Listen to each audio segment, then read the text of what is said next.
The Enterprise, my new platform and podcast, coming soon, solo.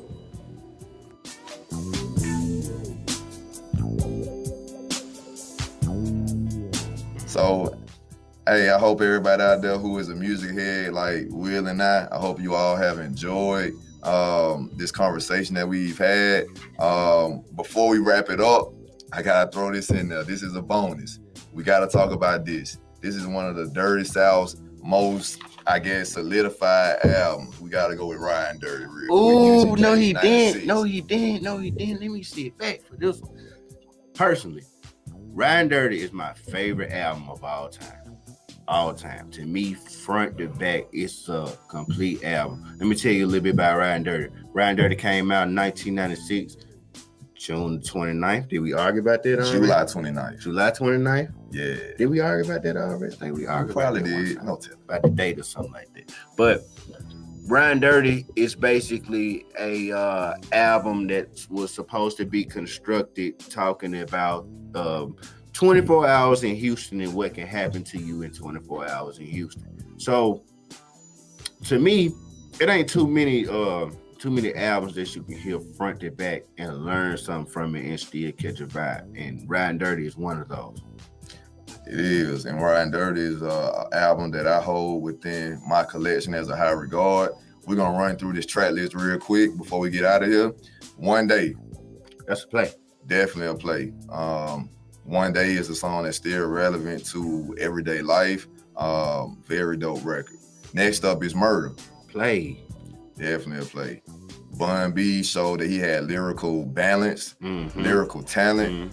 He surprised the hip hop community with that one, so definitely a play. Next one up is Pinky Ring. You got to be in the mood to listen to Pinky Ring. Me personally, I like it because I like to hear Pimp C talk that talk on there. But your 2021 ears might skip it. But for me, I'm going to play it. Awesome.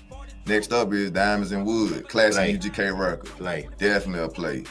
You know, and then next up after that one, we ain't even got to talk about Diamonds in Wood. Yeah. You got 6 in the morning. 3 in the morning. 3 in the morning, pardon me. Yeah, 3 in the morning, that's a play. Definitely a play. When I say 6 in the morning, I'm thinking about Ice-T, y'all. But 3 in the morning, definitely a play. Gives you some insight into the nightlife in Houston and what can happen to you within that time. Next up, you got Touched. Touched. To me, Touched is one of those ones where Bun really kind of showed he really had lyrics. Like, Touched is a hard song. Like, you listen to what they talking about, Touched. That's the one. That's the one. It is. That's hard. one. Next one up for the explicit ears out there, F My Car. Gotta be in the mood for it. Yeah. Gotta be in the mood for it. Not one of my favorites. Gotta be in the mood. Next up is That's Why I Carry. That's why I carry. No lie. Probably the third best song on there. Possibly so. That's Why I Carry equals to everyday life.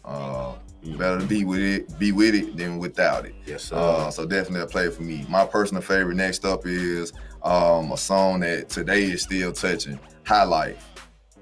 High Life is up there. To me, High Life is one of their best songs they made. Like, Definitely. All the way through. Definitely. High Life goes into Pimp speaking about, the struggles of trying to, be in the streets and be out of the streets and things like that. He goes into talking about his grandmother, telling him you need to be in church, you know what I mean? So a lot of people can relate to that. Bun goes a bit deeper.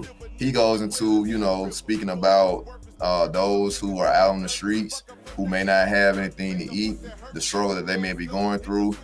He briefly touched on, someone who may be homeless. So it is one of their songs in their discography that I hold to a high regard, one of my favorites from the Underground Kings. Next up is Good Stuff. Gotta be in the mood for good stuff, but I like good stuff. Yeah, Good Stuff is. I like good stuff. It's one of those ones I can go without. I like it. Another one of my favorites, Riding Dirty. The self-titled track, yeah. Hard. Yeah, hard. Hard. But I'm gonna tell you something. One of the best songs on there is the outro.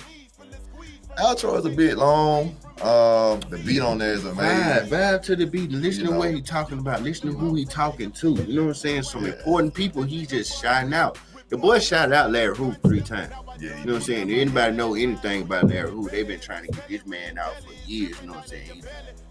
He's borderline genius. You know what I mean?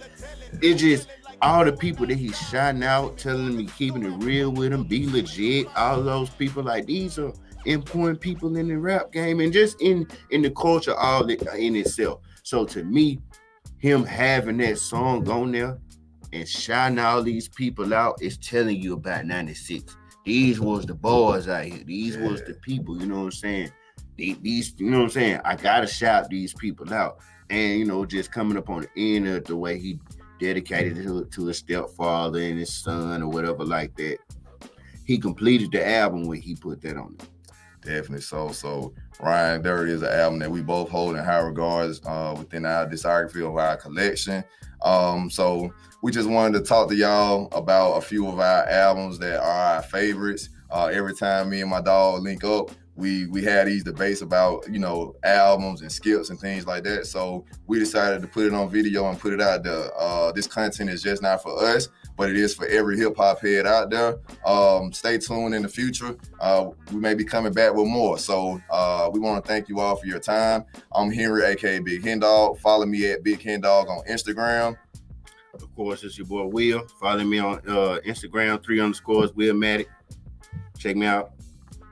Stay tuned to the culture and, you know, collect albums. That's what this is all about. Two guys that are sharing their opinions on albums, and, you know, that's what it is. Get man. you some vinyls as well, man. Vinyls will change your life. I'm telling you. All that stuff you listen to on Spotify, you ain't gonna respect it until you go get your vinyl. So start your collection. If you need help with anything, need to figure out how to do it or whatever, just hit me up. You know what I'm saying? I'll put you in the right direction. But start listening to them vinyls. Start listening to CDs. Start going back collecting this stuff that we had when we were younger, or maybe that been before us, so we can pass it down so they can see that. You know what I mean?